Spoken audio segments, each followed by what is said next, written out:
Cooking சேனலில் அன்றைக்கி முருங்கைக்காய் தொக்கு பண்ண போகிறோம். முருங்கைக்காய் தொக்குனா இதுக்குள்ளே இருக்க சதப்பகுதியை மட்டும் எடுத்து முருங்கைக்காய் தொக்கு வைக்க போகிறோம். அது எப்படின்னு வாங்க வீடியோக்குள்ளே போய் பார்த்துடலாம்.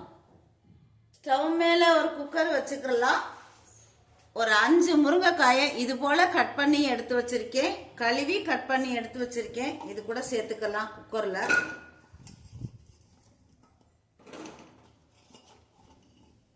சேர்த்துக்கலாம். கொஞ்சமா மஞ்சத்தூள் சேர்த்துக்கலாம். இது கூட இந்த கப்பால ஒரு கப்பு தண்ணி சேர்த்துக்கலாம். சேர்த்துட்டு ஒரு மூடி போட்டு குக்கர் மூடி போட்டு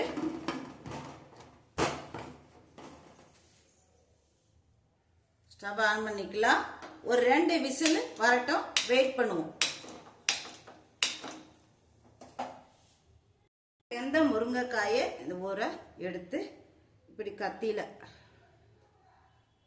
இப்படி சதப்பகுதியை எடுத்துலாம். கத்தியிலே வந்துடும்.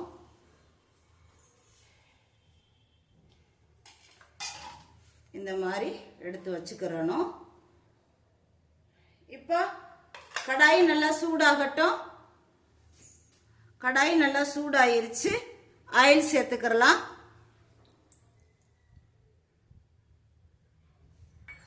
ஆயில் நல்லா சூடாகட்டும்.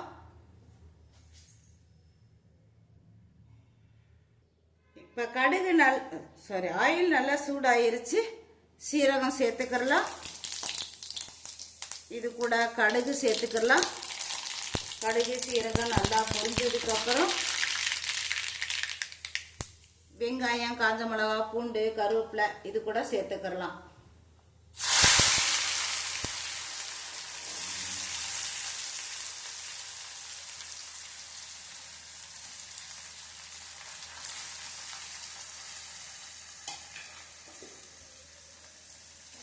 வெங்காயம் நல்லா வதங்கணும். கண்ணாடி பதத்துக்கு வதக்கி விட்டுறலாம். வெங்காயம் வதங்கணும். உப்புத்தூள் சேர்த்துக்கலாம்.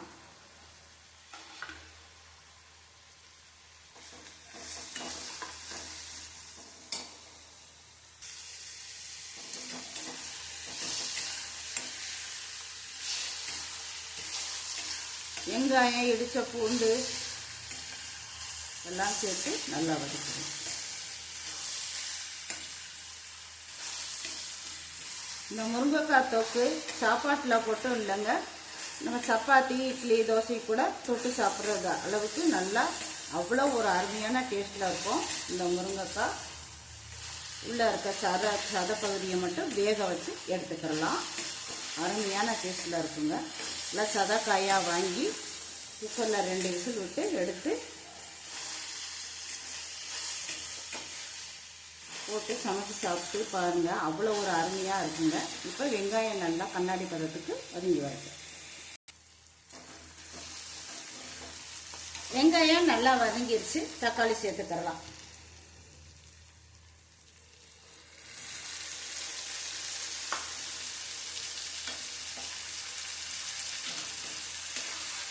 தக்காளியும் முழுசா இல்லாமல் நல்லா மசிஞ்சு வரணும். அந்த அளவுக்கு தக்காளியை நல்லா வேக வச்சுக்கிறலாம்.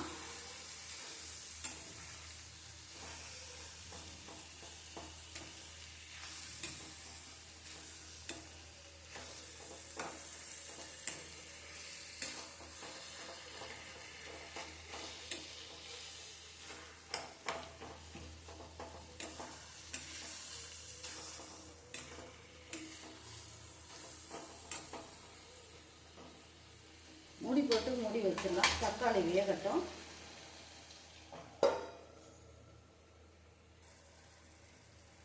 இப்போ இதுக்கு தேவையான காரப்பொடிகளை சேர்த்துக்கலாம். குழம்புத்தூள் 3 ஸ்பூன் குழம்புத்தூள் வீட்டில் அரைச்சா 3 ஸ்பூன் குழம்புத்தூள் சேர்த்துக்கலாம்.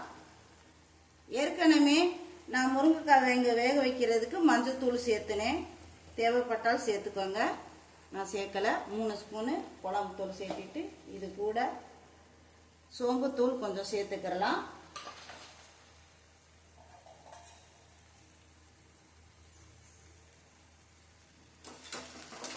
வதக்கி விட்டுறலாம்.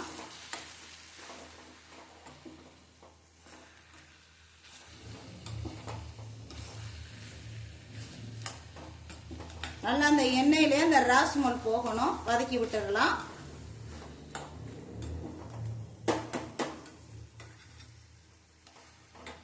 இப்போ உப்புத்தூளையும் சேர்த்து விட்டுலாம். ஏற்கனவே உப்புத்தூள் சேர்த்துனே வெங்காயம் வதங்குறதுக்கு உப்புத்தூள் சேர்த்துக்கலாம்.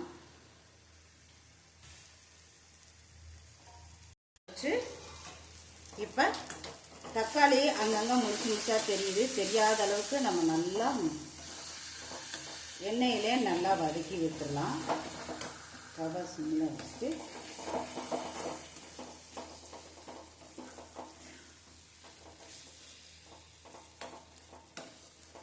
ரொம்ப டேஸ்டாக இருக்கும்.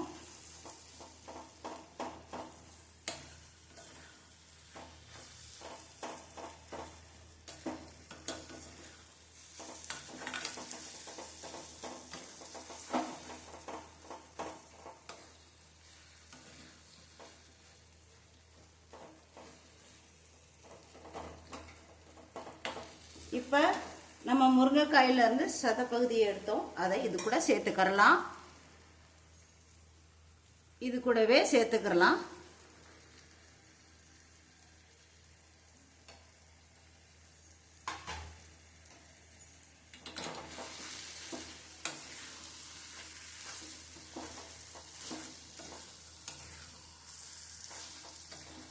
இதோட சேர்த்து சதப்பகுதியை சேர்த்து வதக்கி விட்டுறலாம்.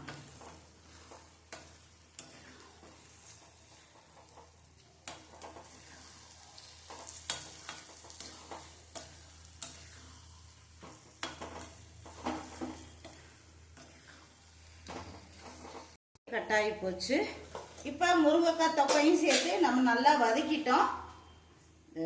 முருங்கைக்காய் சதப்பகுதியை சேர்த்து நம்ம நல்லா வதக்கிட்டோம். இப்போ முருங்கைக்காய் வேக வச்ச தண்ணியையும் இது கூட சேர்த்துக்கிறலாம். முருங்கைக்காய் வேக வச்ச அந்த தண்ணி இருக்கும், இது கூட சேர்த்துக்கலாம். சேர்த்துட்டு கலந்து விட்டுறலாம்.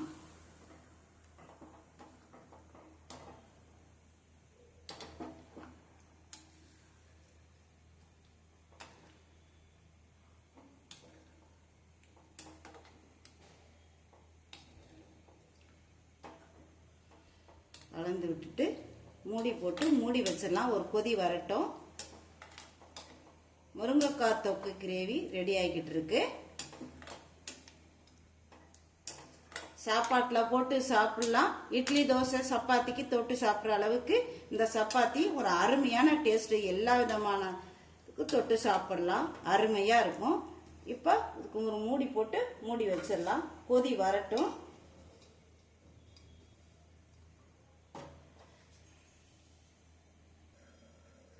மூடி ஓப்பன் பண்ணி பார்த்துடலாம். செம்ம சூப்பராக வந்திருக்குங்க. சுவையான முருங்கைக்காய் தொக்கு ரெடி ஆயிடுச்சு. அருமையான டேஸ்ட்ல இருக்குங்க.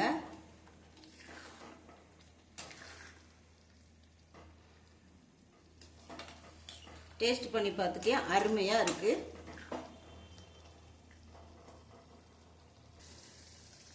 இப்போ ஸ்டவ் ஆஃப் பண்ணிக்கலாம். ரெடி ஆயிடுச்சு. முருங்கைக்காய் தொக்கு ரெடி ஆயிடுச்சு. சாப்பாட்டில் போட்டு சாப்பிட்றதுக்கு அருமையான கிரேவி, முருங்கைக்காய் தொக்கு கிரேவி ரொம்ப டேஸ்டாக இருக்கும். ட்ரை பண்ணி பாருங்க. இந்த சித்துராஜ லட்சுமிக்கு சப்ஸ்கிரைப் பண்ணுங்க, சப்போர்ட் பண்ணுங்க, லைக் பண்ணுங்க, ஷேர் பண்ணுங்க. ப்ளீஸ் சப்போர்ட் பண்ணுங்க. இந்த சித்து கடந்து கடந்து வந்த பாதைக்கு ப்ளீஸ் சப்போர்ட்.